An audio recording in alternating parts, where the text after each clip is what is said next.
দলের শীর্ষ নেতৃত্ব প্রত্যেকে এই নির্বাচনকে যথেষ্ট গুরুত্ব দিয়ে দেখছেন। আপনারা দেখছেন সেই দৃশ্য। মোহনপুরের বিধায়ক তথা রাজ্য মন্ত্রিসভার অন্যতম সদস্য রতনলাল নাথ তিনি স্বয়ং অভিযোগ করেছেন কয়েকটি জায়গায় সিমনা তমাকারী ও বুকজংনগর ওয়াকিনগর কেন্দ্রের 2-3টি জায়গায় প্রথম থেকে ভোট কেন্দ্রে পুলিং এজেন্টদের ঢুকতে দেওয়া হয়নি। পুলিং এজেন্টদের ঢুকতে দেওয়া হয়নি বলে খুদ পুলিশ প্রশাসনকে সেই অভিযোগ করা হয়েছে। পুলিশ প্রশাসনকে অভিযোগ জানিয়ে শেষ পর্যন্ত পুলিং এজেন্টদের বুথে পাঠানো হয়েছে বলে তিনি সংবাদ মাধ্যমের মুখোমুখি হয়ে দাবি করেছেন। এই মুহূর্তে তিনি সামগ্রিক নির্বাচনী পরিস্থিতি সবকিছু খতিয়ে দেখছেন এবং সকাল থেকে বলা যেতে পারে আর 5টি নির্বাচনের মতোই যেভাবে তিনি গুরুত্ব দিয়ে দেখেন নির্বাচনকে, ঠিক সেইভাবেই নিজ গড়ে দাঁড়িয়ে সামগ্রিক বিষয়গুলোর উপর মনিটরিং করছেন রাজ্য মন্ত্রিসভার অন্যতম সদস্য রতনলাল নাথ। তিনি সংবাদ মাধ্যমকে দেওয়া প্রতিক্রিয়া কি বলছেন আমরা একবার শুনবো। সারা রাজ্যের খবরটা পুরোপুরি আমার কাছে নেই।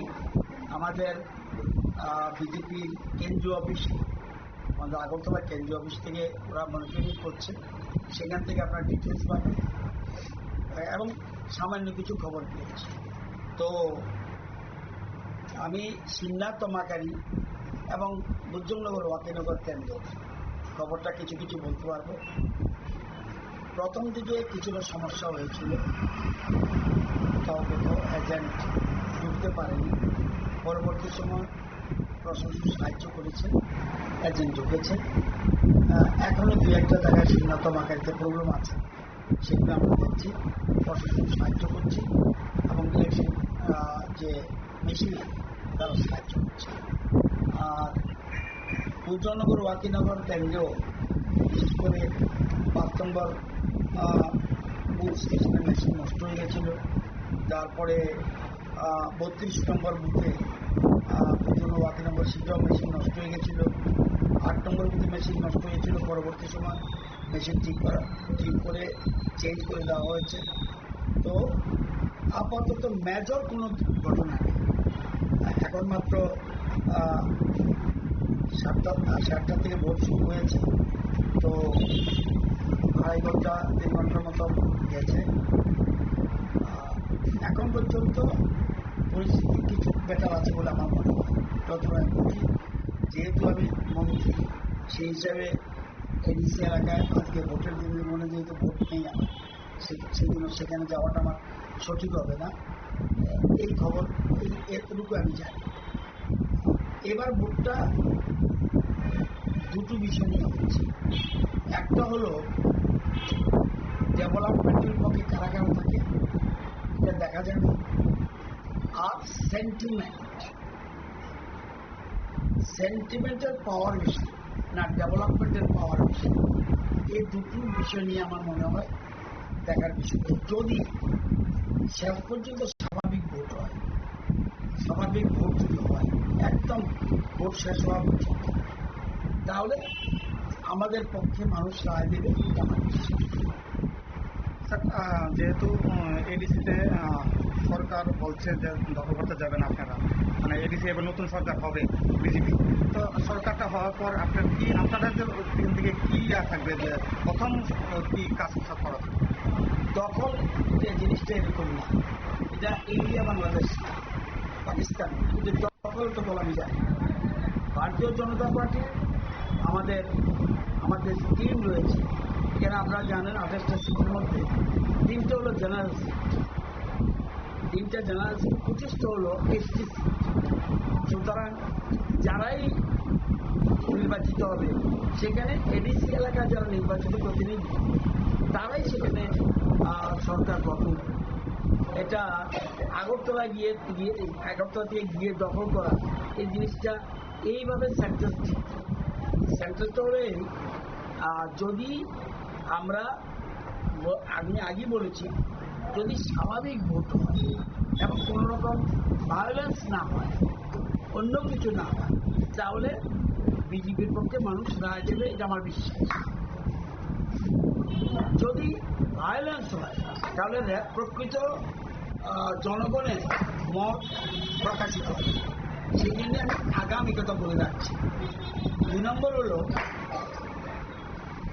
আমরা এখন যে ডেভেলপমেন্ট এই 8 বছর 7.5 বছর 8 বছরে কেন্দ্র সরকারের প্রকল্প এবং রাজ্য সরকারের প্রকল্প এবং রাজ্য সরকারের বাজেট এডিসির জন্য বা রাজ্যের যে প্রকল্পগুলি আছে এগুলি আমরা সেখানে কার্যকর করেছি এবং এর ফলে অনেক ডেভেলপমেন্ট, যেমন বিশেষ করে ফ্রি চাল,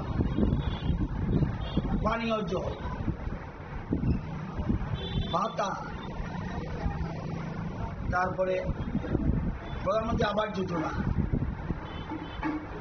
যেমন সেলফ হেল্প গ্রুপের লাখপতি দিদি, এই যে বিভিন্ন জিনিসগুলি সেখানে আমরা কেন্দ্রীয় সরকার এবং রাজ্য সরকার এবং প্রকল্পগুলি আমরা কার্যকর করছি।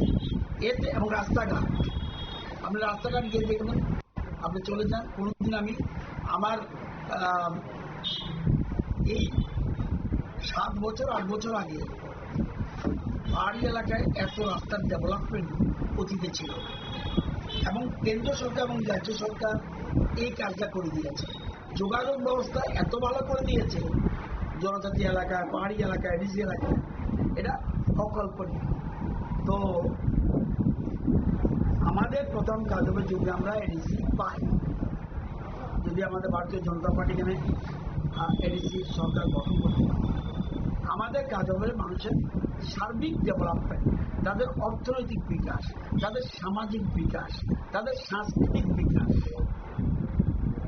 যেমন দেখবেন তাদের ভাষার বিকাশ, যেটা এতদিন আগে বামপন্থীরা ছিল কিন্তু কোনোটাই করতে পারেনি, আঞ্চলিক দলগুলো ছিল তারাও করতে পারেনি।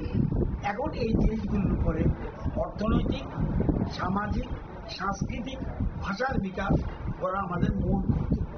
তাহলে আমরা এই সত্তা সাত সত্তা বিকাশগুলি এটা ফলপ্রসূ হবে যদি এডিসি এলাকা আমরা সরকার।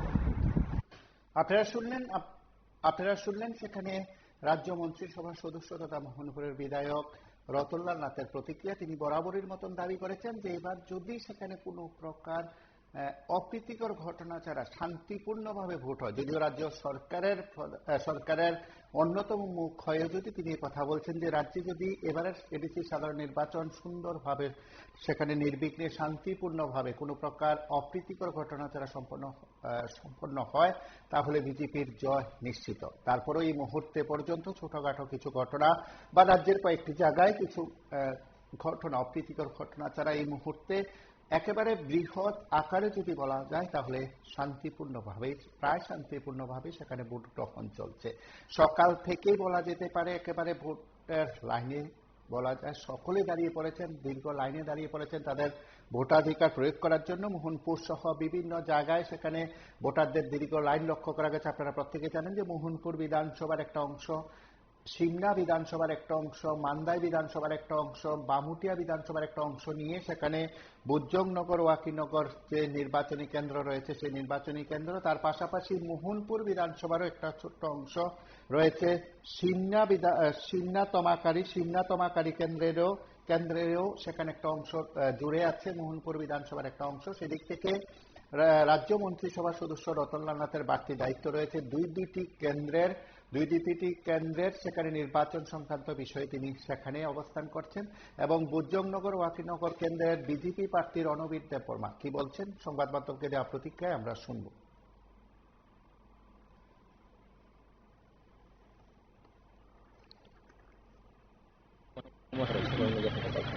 Sadnungnya Buddha dikha. Iya, itu. Boza garu kha. Bosin taro. আমি সেন্টারে জনি 13 নম্বর সেন্টার। স্যার, এখন পর্যন্ত ভোটের হাওয়া কিরকম রয়েছে? ভালো। আপনার নির্বাচনী এলাকার পরিস্থিতি কিরকম রয়েছে? ভালো। কেমন সাড়া রয়েছে ভোটারদের মধ্যে? ভালো সারা রয়েছে। কি বলতে চাইবেন ভোটারদের উদ্দেশ্যে? ভোটাররা যে সময় মতো এসে তারা ভোটার দিতে, যে আমি ওনার একটু বলবো যাতে বইভিত্তি না করে যাতে সুস্থভাবে কেন্দ্রে এসে ভোটটা দেওয়া হয়, এটাই আমার। Yang bosan tong nani bagai hasil lu kurang lupa bahaya kok besar namu sungsar. বেলাকে হামবাই ভোট খাইবা ভোট থাঙ্গো আরো তিপ্রাসা ভোট প্রতি বছর বা প্রতি 5 ইয়ার পর কাছে ইলেকশন হবো। আবার তিনি লাইভ তিনি ইন্ডিয়ানি যে রুলস শোনো তঙ্গ আপনি বাকি ভোট যে বরফ যে পার্টি না হামজাগো, যে বরফ যে দল না হামজাগো ববন ভোট দিব। আবার তুই বালাই সুগাই মানে পজিয়া बहुत दिवै kesang kesang thai sung jani jat nok hunga habai kono musa baile sing yakti thai joto lukor kana bi ang